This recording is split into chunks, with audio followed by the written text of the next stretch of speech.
এমনি একটা মানুষ সারা বছর পয়সা থাকে 5,000 টাকার জন্য, তার উপর আবার শুনছি আমি 2,000ও নিয়ে যাই, 3,000 দেয় 2,000 নিয়ে যায়, 2,500 পর্যন্ত নিয়ে যায় আমি শুনছি। এরপরে আবার নাম্বার দেয়, নাম দেয় আপনাদের, আর মোবাইল নাম্বার দেয় আরেকজনের, দিয়ে ওইদিকে নিয়ে যায় টাকা। আমি যতদিন আছি তোমরারে বইলা গেলাম, তোমাদের কারো টাকা যদি মাইর যায় আমার গাড়িটা দাঁড় করাই ভাই, দাঁড় করাই আমার কলারটার ধরবাই, দইরা কইবাই যে আমার টাকাটা গেল কই, তোমারে ভোট দিছিলাম না। আমি যদি তোমাদের সমাধান না দিয়া যাই, জীবনে আমি তোমাদের কাছে কোনোদিন কোনো ভোট চাইতে আসবো না, আমি কথা দিয়ে গেলাম।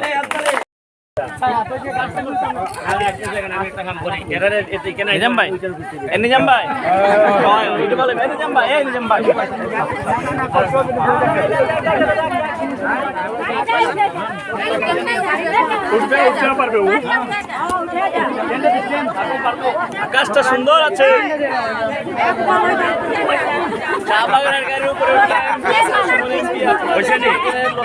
চা বাগানের 8 নাম্বারে এসেছেন। আয়ো গো আয়ো গো,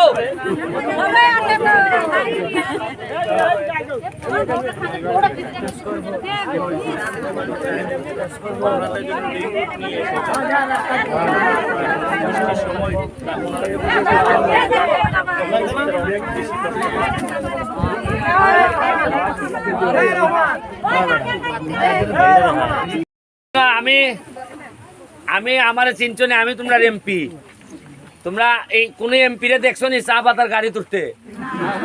এ পারবো নি? এটা মোটা মোটা আগে আসিল, মোটা মোটা আসিল, এটা উঠতেই পারে না। আমি দিদি তোমার কাছে আইসি কোনো জিনিস পরে কি নিয়ে আইসি, এটা পরে আমি আগে তোমাদের কাছে কৃতজ্ঞতা জানাইতে আইছি, শুক্রিয়া জানাইতে আইছি। তোমাদের ভোটে আমি অনেক সম্মানিত হয়েছি, আমারে তোমরা সংসদ সদস্য বানাইছো, এমপি বানাইছো। এমপি বানানোর গাড়ি দাঁড়াও, এক গাড়ি স্টপ করতে কও, স্টপ, যেভাবে আছে এইভাবে দাঁড়াইতে বলো। আমি এমপি হওয়ার পর আমি তোমাদের এখানে আগে কোনোদিন আসি নাই, এই 8 নাম্বার। তারপরও তোমরা যে পরিমাণ ভোট আমারে দিছ, আমার ইগল মার্কায়, অনেকে আমারে দীক্ষা দিছ না দীক্ষা দিছ, তখন আমার মনে হয়েছে যে আমি বাকি 4.5 বছর আমি এমপি আছি, যদি কোনো ঝামেলা না হয়। আমি 4.5 বছরে তোমরা আমার আর কোনো উদ্দেশ্য নাই, তোমাদের হৃদয় জয় করাই আমার উদ্দেশ্য। এবং তোমরা যেন মনে হয় যে এই বেটাটারা এই যে একটা ভোট দিছিলাম, ভোটের কারণে আমরা হতাশ হই নাই। এই কারণে দিদি তোমাদের আমি নির্বাচিত হওয়ার পরেই তোমরা কেউ কিন্তু আমার রেইনকোটের কথা বলো নাই। প্রথমে দেওয়ন্দির এক মহিলা আমারে, আমি যখন চাল দিতে গেছিলাম দেওয়ন্দিতে, আমার এক মহিলা কইল যে আমরা একটু রেইনকোট দিও।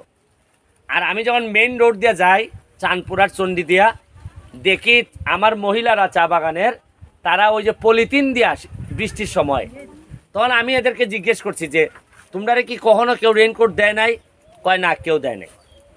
তখন আমি সিদ্ধান্ত নিছি যে আমার 17টা চা বাগান আছে, সোনাঘাট মাধবপুর মিললে 24টা চা বাগান, পুরা 24টা চা বাগানের যত মহিলা শ্রমিক আছেন সবাইরে একে একে করে, আজকে আমি 100 দিব, একে একে করে সবাইরে আমি একটা করে রেইনকোট দিব। দিলে হইব কি, বৃষ্টির সময় অন্তত কিছু বৃষ্টি থেকে তোমরা মুক্তি পাইবা, খালি রেইনকোট না। এরপরে আমি চিন্তা করতেছি তোমাদেরকে বুট জুতা দিব, ওই জুতা পরিয়া যাতে সাপে বিচ্ছুতে কাটা না লাগে, এই জন্য বৃষ্টির সময়টা যাতে তোমরা এইভাবে করতে পারো, জুতাও নিব। আর আমি কথা দিছি খালি এগুলা না, খালি রেইনকোট আর বুট জুতা না, আমি কথা দিছি যে চুনও দিব, পাউডারও দিব।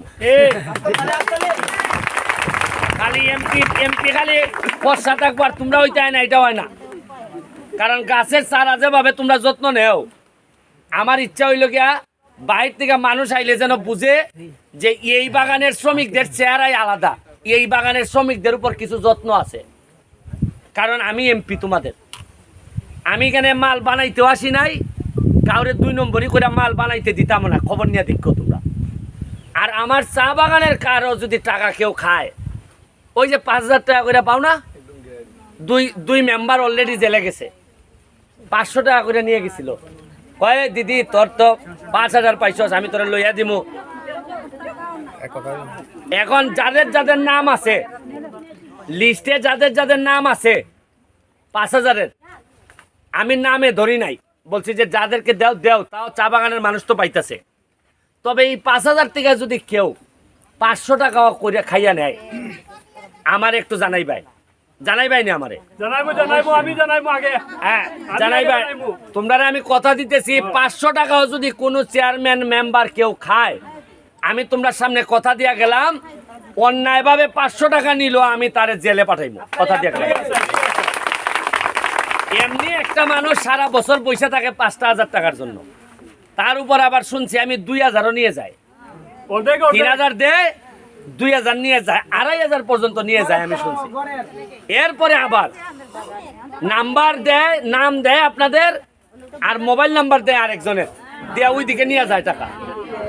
আমি যতদিন আছি তোমরা বইলা গেলাম, তোমাদের কারো টাকা যদি মাইর যায়, আমার গাড়িটা দাঁড় করাই ভাই, দাঁড় করাই আমার কলারটার ধরবাই, দইরা কইবাই যে আমার টাকাটা গেল কই, তোমারে ভোট দিছিলাম না।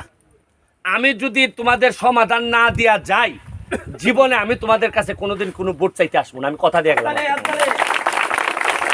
একটা জিনিস মনে রাখো, যে এমপি ফাল দিয়া এটার উপর উঠতে পারে, সে যদি অসৎ না হয়, সে যদি 2 নাম্বার না হয়, সে মনে রাখো তোমার এলাকার তোমাদের বাচ্চা কাচ্চার ইতিহাস বদলাই দেওয়ার মতো সামর্থ্য সে রাখে, এটা মনে রাখো তোমরা। গান আমি নির্বাচনের সময় কইছিলাম যে আমি নির্বাচনের পরে তোমরা বড় একটা গানের আয়োজন করবো, মনে আছে না? অনেকের মনে আছে মনে হয়, এটা গত সপ্তাহে আয়োজন করছিলাম, কিন্তু দেশে গন্ডগোল লাগাতে এটা পিছাই গেছে। এখন দুর্গাপূজা কবে?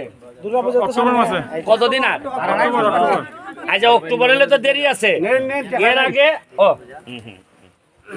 এখানে কত? এই যে দিয়া গেলাম, দেখো আবার যদি কোনো টাকা পাতলা আমার জানাই দেয়, যে কাটিং মাটিং করে যদি দেয় না গো, দিশা না গো, ব্যারিস্টার গেছে কাগো, ইটা যেন কইতে না পারে। এই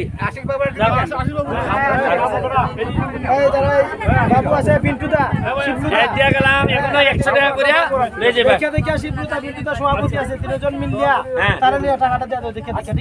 আরেকটা দফা আছে যেখানে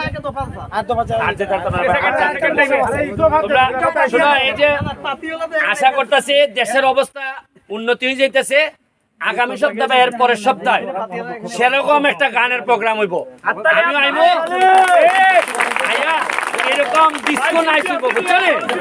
হ্যাঁ ঠিক আছে। আপনি শুনেন, ওইখানে একটা দফা আছে, ওখানে গেলে ওরা তো কষ্ট পাবে, শান্ত পাবে, যত কষ্ট আছে আরো প্রোগ্রাম আছে, ওখানে যাইতে হবে।